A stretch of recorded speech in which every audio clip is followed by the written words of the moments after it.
शकुने भवासि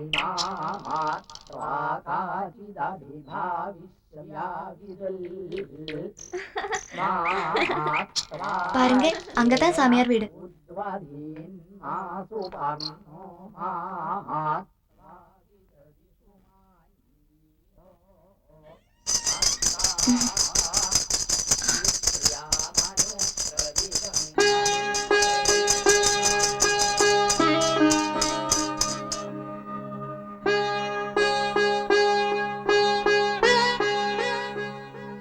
பத்ரா, வாடி உள்ள வா. காலையில இருந்து காக்க குறுகுது. சொந்தக்காரி யாரோ வருது. யாரா இருக்கும்னு நான் நினைச்சிட்டே இருந்தா. என்ன அதிசயம்! கனவா நனவா? உட்காரு.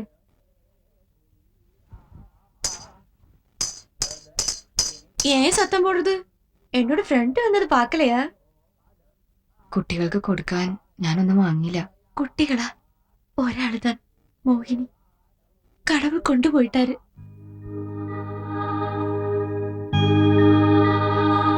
എനിക്കിപ്പോ അമ്മ മാത്രമേ ബന്ധുവായിട്ടുള്ളൂ.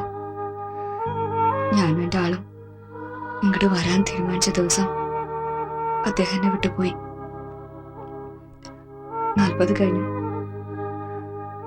ചാരം നമ്മുടെ പാപനാശിനിയിലും ഒഴുക്കണമെന്ന് മനസ്സ് പറഞ്ഞു. ഇങ്ങോട്ട് പോന്നു.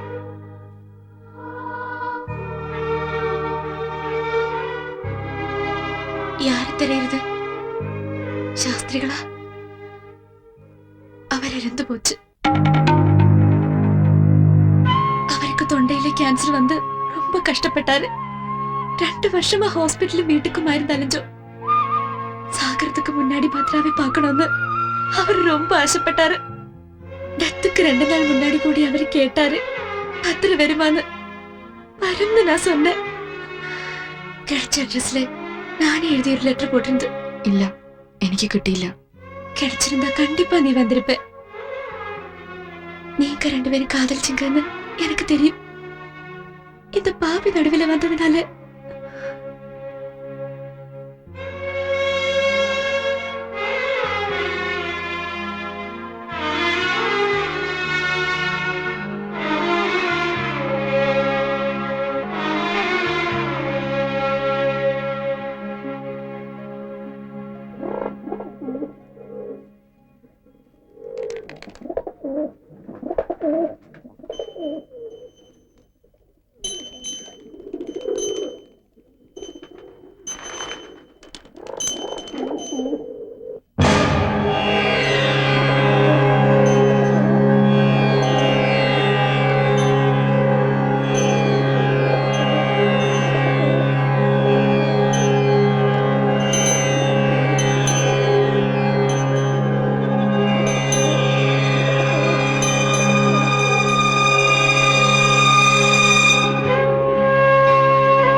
ராமா அங்க முடிச்சுட்டு நிக்கிறேன்.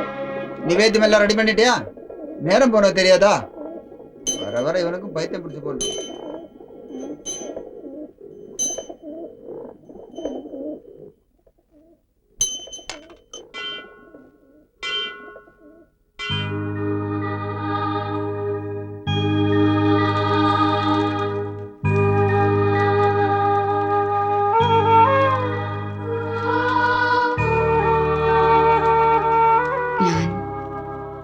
ശാസ്ത്രികളുടെ വീട്ടിൽ പോയിരുന്നു. ഞാനത്തെ കണ്ടു. എന്നെ ഒഴിവാക്കാൻ ഞാനും ചില നുണകളൊക്കെ പറഞ്ഞു. സാരില്ല, എന്നോട് പൊറുക്കാൻ പറയണം. ബന്ധങ്ങളൊന്നും ഇല്ലാതാകുമ്പോ സ്വന്തം നാട്ടിലേക്കൊരു മടക്കയാത്ര ഏതൊരാളും കൊതിക്കില്ലേ? ഈ നാട്ടിലേക്കല്ലാതെ മറ്റൊരിടത്തേക്കും എനിക്ക് പോകാനില്ല. ഞാനാവും ശാസ്ത്രികളും ഞാനും നമ്മുടെ പഴയ ഇടങ്ങളിൽ പണ്ടത്തെ പോലെ ഓർക്കാൻ സുഖമുള്ളത് മാത്രം ഒന്ന് ആവർത്തിക്കാൻ. അത് മോഹിച്ചാ വന്നത്.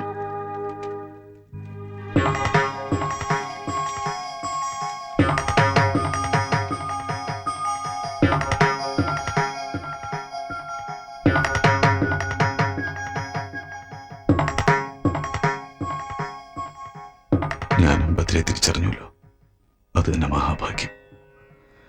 7ാമത്തെ ഷോക്ക് ട്രീറ്റ്മെന്റും കഴിഞ്ഞ് കൊണ്ടുവന്നിട്ട് 3 ദിവസമേ ആയുള്ളൂ.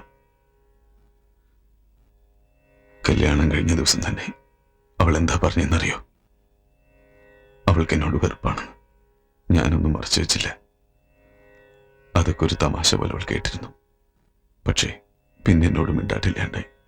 കാണുന്ന വെറുപ്പായി. കൈ കിട്ടിയതൊക്കെ വലിച്ചെറിയും. 2 വയസ്സുള്ള ഞങ്ങളുടെ മകള് മരിച്ചത് തലയ്ക്ക് ക്ഷതമേറ്റാണെന്നാണ് ഡോക്ടർ റിപ്പോർട്ട്. അതെപ്പോ എങ്ങനെ അവൾക്ക് ഇനിയും പറയാൻ കഴിഞ്ഞിട്ടില്ല. ഞാനും പാവാണ്. നമ്മൾ തമ്മിൽ വീണ്ടും കണ്ടു എന്നറിഞ്ഞ എനിക്ക് അവളെ ഇനി തിരിച്ചു കിട്ടില്ല.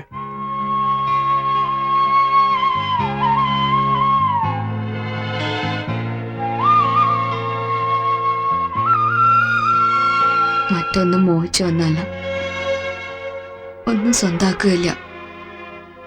എനിക്ക് വേണ്ടി നീലാംബരി ഒന്ന് പാടാമോ? അത് മാത്രം.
തൊണ്ടയ്ക്ക് ക്യാൻസർ വന്ന് ഓപ്പറേഷൻ കഴിഞ്ഞ് ട്രീറ്റ്മെന്റിലാണ് ഞാൻ. ഇനി എനിക്ക് പാടാൻ കഴിയില്ല.